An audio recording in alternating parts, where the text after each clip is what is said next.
Nesta série aqui no canal, vou contar em ordem cronológica a história do Brasil, com os primeiros vídeos sendo uma breve introdução de como estava a Europa e o mundo antes das grandes navegações. No início do século XV, Portugal lançava-se aos descobrimentos marítimos. A Europa, contudo, encontrava-se envolvida na crise generalizada que abalava o sistema feudal.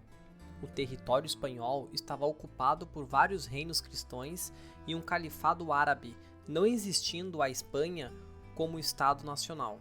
A França era uma infinidade de feudos e suas cidades estavam severamente atingidas por mais de um século de guerras. Joana d'Arc, símbolo da unidade nacional francesa, era queimada como herege em 1431, no momento em que Portugal ocupava o arquipélago dos Açores. Sua reabilitação pela Igreja em 1456 coincidiu com a presença portuguesa na costa da Guiné. O Estado Nacional Inglês constituiu-se a partir de 1485, 100 anos após a ascensão de Avis, marco da centralização monárquica em Portugal.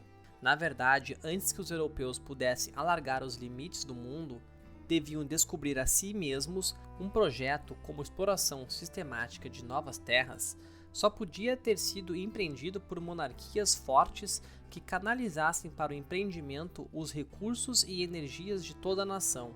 Situado em terras voltadas para o Atlântico, Portugal tornou-se o primeiro estado moderno do continente. O domínio dos mares e o Império Mundial seriam a sua recompensa.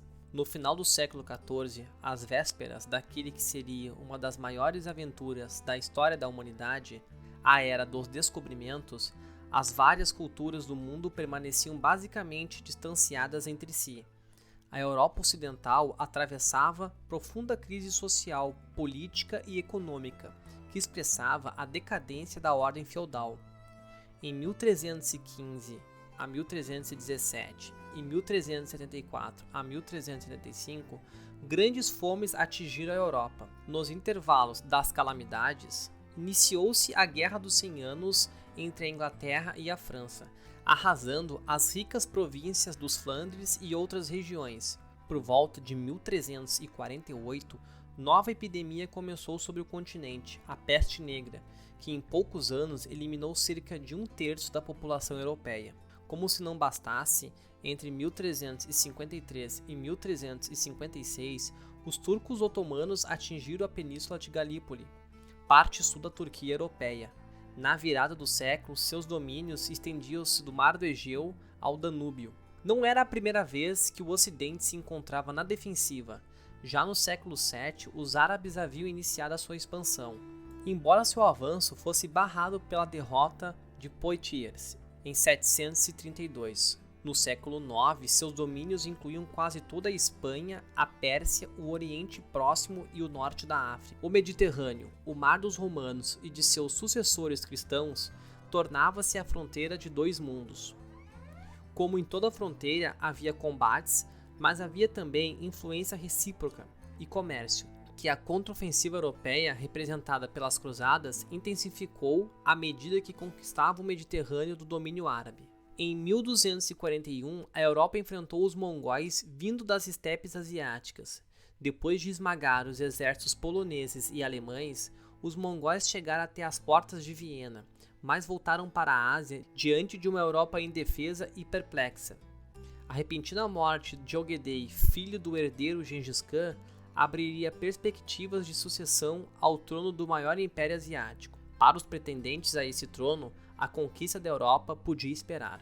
Afastada das ameaças de invasão dos mongóis, a Europa começou a alimentar a esperança de transformar esse inimigo em aliado na luta contra os árabes. Foi com esse objetivo que o Papa Inocêncio IV, em 1245, e o Luís IX da França, em 1250, enviaram missionários à corte de Khan. Em 1254, os venezianos Niccolò e Matteo Polo cruzaram os domínios mongóis com a intenção de levar a Constantinopla, pela Rota da Seda, as riquezas que as caravanas e embarcações árabes só há pouco tempo haviam revelado ao Ocidente: ouro, seda, açúcar, pimenta e entre outras especiarias. Sua primeira viagem entre 1253 a 1269 inaugurou o comércio direto entre o Extremo Oriente e o Mediterrâneo, livre dos pesados tributos cobrados pelos árabes. Em 1271, Marco Polo fez nova viagem em direção à China, ficando até 1295 na corte do imperador Kublai Khan, neto de Gengis Khan. Suas aventuras estão narradas no Livro das Maravilhas, obra que levou o fascínio da Ásia à imaginação dos europeus, da mesma forma que o comércio árabe e a Rota da Seda teceram laços entre a Europa e o Oriente. Esses laços eram mais frágeis do que pareciam. Entre 1350 e 1370, os mongóis foram definitivamente expulsos da China, enquanto Tamerlão, descendente de Gengis Khan, dominava o Turquestão e conquistava boa parte da Ásia. Em 1394 a 1396, suas tropas atingiram o Cáucaso. O comércio terrestre entre a Rússia e a China deixou de existir. Era este o panorama no final do século. A Ásia se distanciava e o bloco mediterrâneo estava em retração, com o Império Bizantino reduzido à cidade de Constantinopla. No resto da Europa, a crise feudal assumia em formas de guerras e rebeliões camponesas e urbanas, além de conflitos entre a alta nobreza, que dariam origem à Guerra Civil na Inglaterra, entre 1455 e 1485, chamada de Guerra das Duas Rosas. Havia uma relativa calma nos principados, feudos da Igreja e cidades livres dos territórios alemães que faziam parte do Sacro Império Romano Germânico. Enquanto isso, no norte da África viviam populações islamizadas com longa tradição de contato com a Europa. O resto do continente permanecia desconhecido, embora os árabes dominaram as rotas comerciais que, através do Saara, transportavam para Tunis, Ceuta e outros portos do Mediterrâneo o ouro do Sudão e da Etiópia. Fora do grande bloco euroasiático, havia ainda um continente inteiro a descobrir: a América, onde vivia um grande número de povos de culturas diversas e quase sem contato entre si. Na América Central florescia a civilização maia, de enorme influência sobre os povos estabelecidos no México, como os toltecas e astecas. Na América do Sul, os incas altamente evoluídos dominavam quase todo o oeste do continente. Outros grupos eram nômades e caçadores, e a estes pertenciam as tribos indígenas do Brasil. Isoladas uma das outras, em pouco tempo as partes que compunham o mundo à véspera dos descobrimentos se encaixariam como peças de um gigantesco quebra-cabeça. Se você gostou do vídeo, deixe um like e se inscreva no canal. Grande abraço a todos!